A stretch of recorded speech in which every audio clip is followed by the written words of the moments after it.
दोस्तों, मेरा नाम शालिनी है और मेरी उम्र 21 साल है। मैं अपने माता पिता और छोटे भाई के साथ एक छोटे से कस्बे में रहती हूँ। हमारे घर की आर्थिक स्थिति बहुत साधारण है। जितना पैसा आता है उतना ही खर्च हो जाता है। मैंने अपनी पढ़ाई पूरी करने के बाद एक छोटी सी किताबों की दुकान पर नौकरी शुरू की ताकि घर की कुछ मदद कर सकूं। लेकिन मेरी माँ हमेशा मेरी शादी को लेकर चिंतित रहती थीं। वे कहती थीं, बेटी जब तेरी शादी होगी तो हम तेरा सामान कैसे जुटाएंगे, तुझे कैसे विदा करेंगे। ये सुनकर मैं हमेशा कोशिश करती थी कि कुछ न कुछ बचत कर लूं। कभी कभी मैं अपनी सहेलियों के साथ मिलकर छोटी मोटी बचत योजना बनाती थी, जिसमें हम सब पैसे जमा करते थे ताकि जरूरत पड़ने पर उसका उपयोग हो सके। मैं सोचती थी कि इससे शादी के लिए थोड़ा बहुत सामान खरीद लूंगी, लेकिन पिताजी की कम आय की वजह से यह आसान नहीं था। फिर 2 साल तक नौकरी करने के बाद भी मैं ज्यादा कुछ नहीं जमा कर पाई थी, क्योंकि कमाई आती थी और खर्च में चली जाती थी। इसी दौरान मेरे लिए शादी के प्रस्ताव आने शुरू हो गए। पिताजी बहुत परेशान थे कि मेरी शादी का इंतजाम कैसे करेंगे, क्योंकि हमारे पास अपनी जरूरतों के लिए भी पूरा पैसा नहीं था। माँ कहती थीं, जब कोई अच्छा लड़का मिलेगा तो भगवान कोई न कोई रास्ता बना देगा। हम भी जैसे तैसे कर लेंगे जैसा बाकी लोग करते हैं। लोग अक्सर कर्ज लेकर या बचत योजनाओं में पैसे डालकर शादी का सामान जुटाते थे। माँ भी ऐसा ही सोच रही थीं, लेकिन अभी तक कोई बढ़िया रिश्ता नहीं आया था। मुझे शादी की कोई जल्दी नहीं थी। पिताजी खुद ही रिश्ते देखते थे। अगर कोई लड़का बुरी आदतों वाला होता, जैसे शराब पीता हो, तो वे फौरन मना कर देते थे। कुछ ठीक ठाक रिश्ते आए भी, लेकिन उनकी माली हालत हमसे बेहतर नहीं थी, इसलिए पिताजी ने उन्हें भी ठुकरा दिया। फिर एक दिन ऐसा प्रस्ताव आया जिसे देखकर पिताजी बहुत खुश हुए। वह लड़का, जिसका नाम अर्जुन था, जवान और हृष्ट-पुष्ट था। वह अच्छी कमाई करता था, मेहनती था, और सबसे अच्छी बात, उसे कोई बुरी लत नहीं थी। नशे की तो बात ही छोड़ दो। जब पिताजी ने उसके बारे में पता किया, तो मालूम हुआ कि उसका परिवार बहुत सम्मानित और संस्कारी है। वह शादी के लिए पूरी तरह तैयार था। तब पिताजी ने मुझसे कहा, बेटी, यह रिश्ता बहुत अच्छा है, इसे मना मत करना। मैंने पिताजी से पूछा, लेकिन पिताजी, हम अभी शादी के लिए तैयार नहीं हैं। सामान और खर्च का क्या होगा? इस पर पिताजी बोले, बेटी, मुझे पता है हमारे पास ज्यादा कुछ नहीं है, लेकिन मैं तुझे एक अच्छे इंसान के साथ देखना चाहता हूँ। ये लड़का बढ़िया है, इसकी अपनी कमाई है, अपना मकान है, ये तो अभी शादी करने को तैयार है। तब अर्जुन के घर वाले हमारे घर के आंगन में बैठे थे। मैंने पिताजी से कहा, पिताजी, अभी हमारे पास शादी के लिए पैसे नहीं हैं, थोड़ा वक्त तो चाहिए ना। तब पिताजी ने जाकर अर्जुन से कहा, बेटा, हम अभी पूरी तरह तैयार नहीं हैं। हम चाहते हैं कि पहले सगाई हो जाए और फिर 1-1.5 साल बाद शादी करें, ताकि हम कुछ इंतजाम कर सकें। जब अर्जुन ने सुना कि पिताजी इतना लंबा इंतजार चाहते हैं, तो उसने तुरंत मना कर दिया। उसने कहा, अंकल, मैं इतना इंतजार नहीं कर सकता। मैं ज्यादा से ज्यादा 6 महीने रुक सकता हूँ, लेकिन इससे ज्यादा नहीं। मुझे जल्द से जल्द शादी करनी है। पिताजी को यह समय कम लगा, लेकिन तभी माँ ने बीच में आकर हाँ कर दी। लड़के वालों ने कहा, देखिए, आपको बस जरूरी चीजें ही लेनी होंगी, ज्यादा दिखावे की जरूरत नहीं है। माँ को उनका यह तरीका पसंद आया और फिर पिताजी ने भी सहमति दे दी। उसी दिन हमारी सगाई हो गई। सगाई के बाद अर्जुन ने माँ से कहा, आप शादी के सामान और कपड़ों की चिंता न करें, मैं शालिनी के लिए कपड़े खुद लाऊंगा। ये मेरा उसे तोहफा होगा। माँ ये सुनकर बहुत खुश हुई। फिर उसके घर वाले चले गए। माँ ने मुझसे कहा, बेटी, ये लड़का और उसका परिवार बहुत अच्छा है। हम किसी भी तरह इंतजाम कर लेंगे, लेकिन तेरी शादी इसी से होगी। इसके बाद माँ ने रिश्तेदारों और दोस्तों से मदद मांगी। कुछ ने कहा कि सामान किश्तों पर ले लो, कुछ ने बचत योजना का सुझाव दिया, लेकिन किश्तों में ब्याज ज्यादा लगता था। फिर लोगों की मदद और एक बड़ी बचत योजना में पैसे डालकर कुछ जरूरी सामान जुटा लिया गया। मेरा मंगेतर अर्जुन मेरे लिए अक्सर तोहफे लाता था, कभी अच्छे और महंगे कपड़े, कभी घर में पहनने वाली ड्रेस, यहाँ तक कि रात के कपड़े भी। लेकिन कुछ तोहफे बड़े अजीब थे।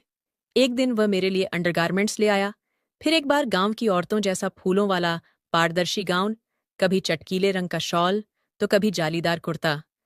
एक बार तो उसने नाचने वाली लड़कियों जैसी छोटी स्कर्ट और टॉप ला दिया। मैंने उससे पूछा, ये सब क्या है? मैं तो ऐसे कपड़े नहीं पहनती। तो वह बोला, हर चीज का समय होता है, तुम्हें सब समझ आ जाएगा।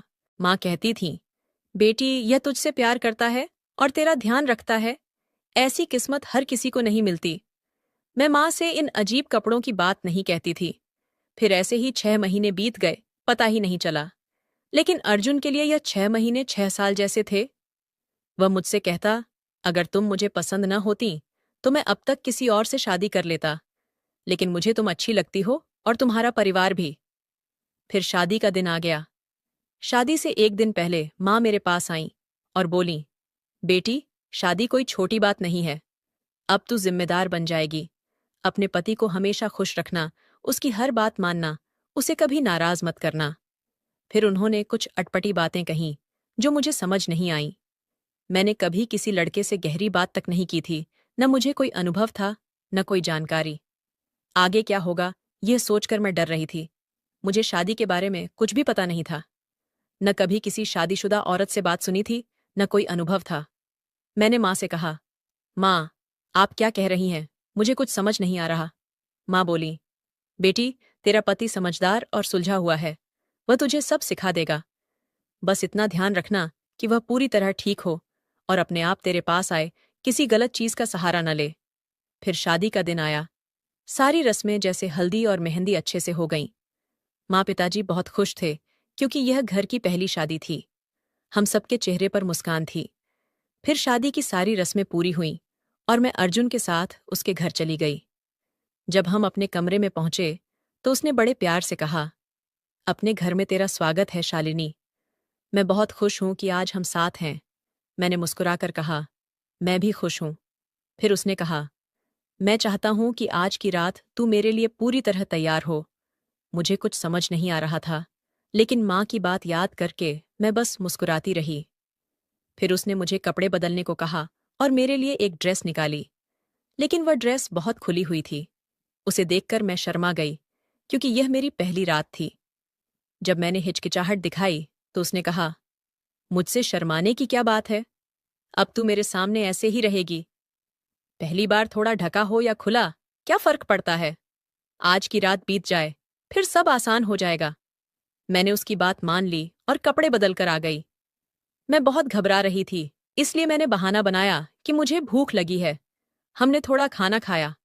फिर वह मुझे कमरे में ले गया और जो होना था वह शुरू हो गया। लेकिन उस रात जो मैंने देखा, उसने मुझे हैरान कर दिया। अर्जुन जब कपड़े उतारकर सामने आया तो वह बिल्कुल अलग लग रहा था।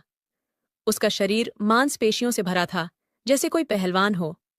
जब उसने मुझे छुआ तो उसकी पकड़ बहुत सख्त थी। मेरे लिए सब कुछ नया था, लेकिन वह बहुत तेज और आक्रामक था, जैसे कोई जंग लड़ रहा हो। मुझे समझ नहीं आया कि यह सही है या गलत। उसने मुझे खिलौने की तरह इस्तेमाल किया। एक बार खत्म करने के बाद वह बाथरूम गया, फिर लौटा और फिर से शुरू हो गया। मैं बार बार कहती रही, अर्जुन, धीरे करो, हमारी शादी अभी हुई है, मैं इसके लिए तैयार नहीं हूं।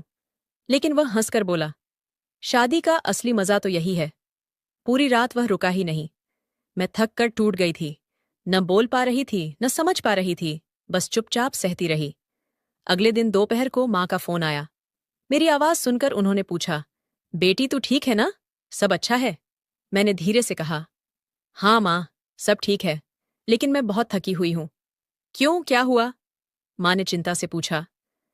वे बस अर्जुन के बारे में जानना चाहती थीं, लेकिन मेरे मन में बहुत कुछ चल रहा था जो मैं उन्हें बता नहीं सकती थी। कुछ दिन बाद जब मैं माँ से मिली तो मैंने सब कुछ खुलकर बताया। मैंने कहा, माँ, मैं बहुत थक जाती हूँ, ये सब मेरे लिए बहुत मुश्किल है। मैंने उन्हें सारी बातें बताईं।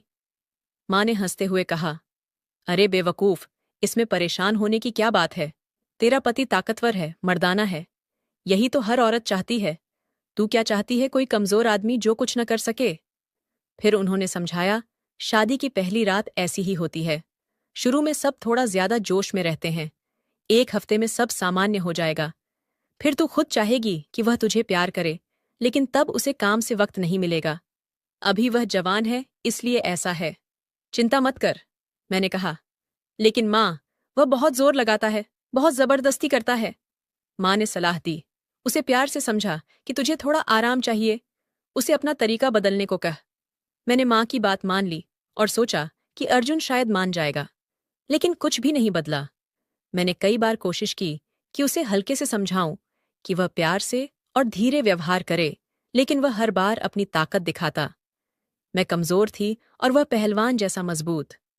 धीरे धीरे मुझे लगा कि यह शादी मेरे लिए बोझ बन गई है। इसमें न प्यार था, न कोई अच्छा एहसास, बस दर्द ही दर्द था। मुझे कोई खुशी नहीं मिल रही थी। जब मैंने अर्जुन से साफ कहा, मैं चाहती हूं कि तुम मुझे प्यार से संभालो, इतनी ताकत से, नहीं तो उसने जवाब दिया, लेकिन मजा तो